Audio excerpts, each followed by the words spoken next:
आज महाराष्ट्र दिन संयुक्त महाराष्ट्र चळवळीतून स्वर्गवासी यशवंतराव चव्हाण यांनी आणलेला संयुक्त महाराष्ट्राचा हा मंगल कलश आज महाराष्ट्र दिनाच्या महाराष्ट्रातील तमाम जनतेला मनापासून हार्दिक शुभेच्छा देतो। खरं म्हटलं तर आज हुतात्मा चौकामध्ये ज्यांनी आपल्या संयुक्त महाराष्ट्र चळवळीमध्ये आपल्या प्राणाची आहुती दिली त्या हुतात्म्यांना वंदन करतो आणि एक प्रतीक असलेल्या या महाराष्ट्राचं प्रतीक असलेल्या शेतकरी आणि कामगार हातात हात घालून असलेल्या स्मारकाच्या संदर नतमस्तक होत असताना येणाऱ्या काळामध्ये छत्रपती शिवाजी महाराज शाहू फुले आंबेडकरांचा पुरोगामी विचाराचा महाराष्ट्र परत एकदा स्वाभिमानाने उभा राहावा आणि तशाच पद्धतीने दिल्लीच्या तख्तापर्यंत या महाराष्ट्राची धडक व्हावी अशा प्रकारच्या निश्चितपणाने अपेक्षा व्यक्त करतो आणि परत एकदा महाराष्ट्राच्या असलेल्या तमाम जनतेला महाराष्ट्र दिनाच्या शुभेच्छा देतो।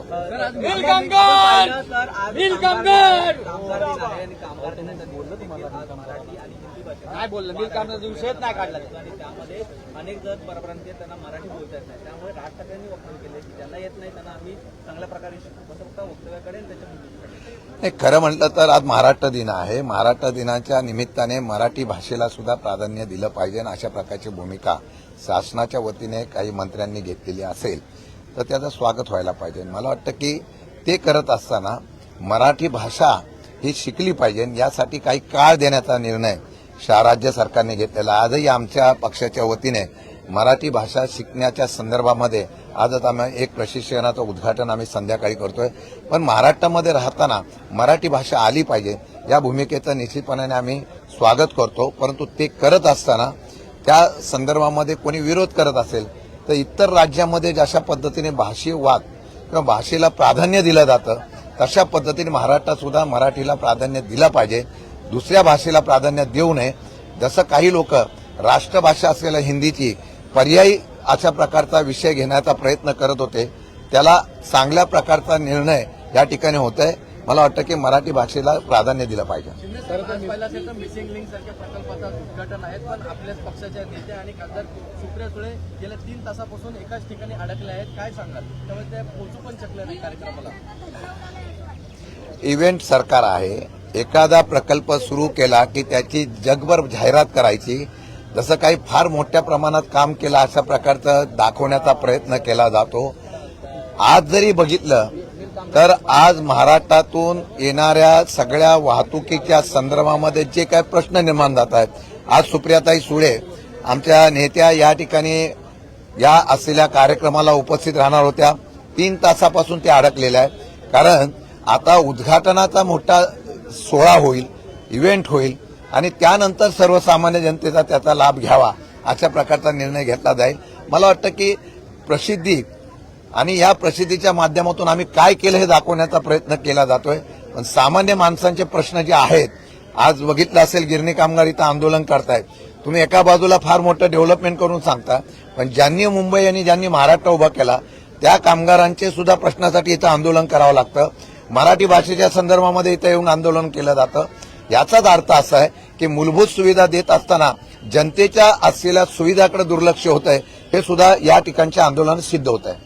आपण पाहिलं तर अमरावतीमधली एक घटना आहे, अमरावतीमध्ये टिपू सुलतानला बढावा देणारी एक लग्नपत्रिका आहे, ती वाटताना पाहायला मिळते। कुठेतरी उदात्तीकरण पुन्हा एकदा मला कळत नाही की या देशामध्ये महाराष्ट्रामध्ये आता उदात्तीकरण करण्याच्या बाबतीमधला भूमिका घेण्याची प्रवृत्ती का वाढायला लागलेली आहे। एक तर जातीय सलोखा निर्माण करण्याच्या बाबतीमध्ये सरकार अपयशी ठरते का याचा विचार करावा लागेल आणि समाजामध्ये ज्या पद्धतीने अशा प्रकारचा याच्या काल बघितला असेल काही दिवसापूर्वी छत्रपती शिवाजी महाराज आमचं दैवत आहे हो, आज महाराष्ट्र दिन आहे। या महाराष्ट्रामध्ये येऊन जर काही आचार्य वेगळ्या पद्धतीने अशा प्रकारच्या भावना भडकवत असतील आणि सांगत असतील, आता छत्रपती शिवाजी महाराजांनी तिथं आरबीओ घोडे पण होते, काठेवाडी घोडे होते, ते काय फक्त अशासाठी ठेवले होते का?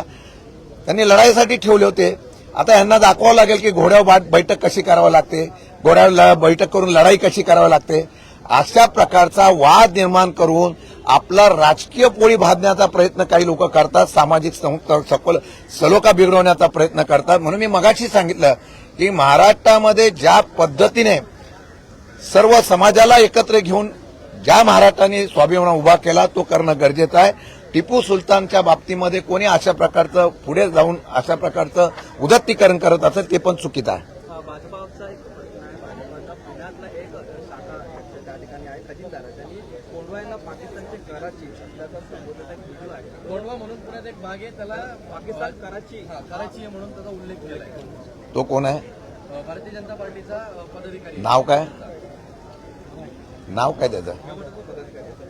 मुसलमान आहे का हिंदू आहे? हिंदू आहे तो. व्हिडिओ व्हायरल होतो. ते आता असं आहे की मताच्या राजकारणासाठी मी परत एकदा बोलतोय, ज्यावेळेला सरकार कोणाचंही असो सत्तेवर बसतं तेव्हा ते सरकार सर्व समाजाला सुरक्षित करेल अशा प्रकारचा विचार करणारं सरकार असावं. आज जर बघितलं गेलं तर या ठिकाणी जाणीवपूर्वक काही विषय असे उकरले जातात आणि त्या विषयातून एक वेगळ्या प्रकारचा विभाजन करण्याचा प्रयत्न केला जातो. हे दुर्दैवाचं आहे आणि हा प्रकार हळूहळू वाढायला लागलेला आहे. त्यामुळे या ठिकाणी कायदा सुव्यवस्था निर्माण होते.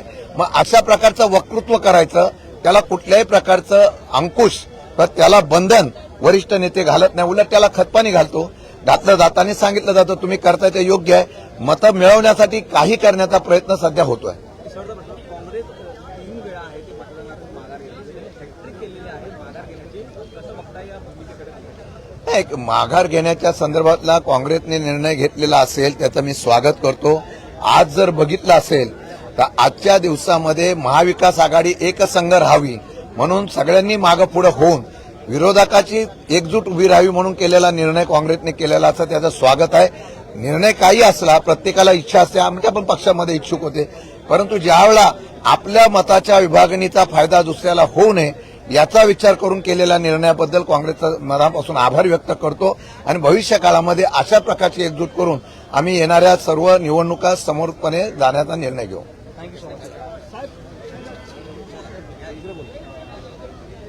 चला.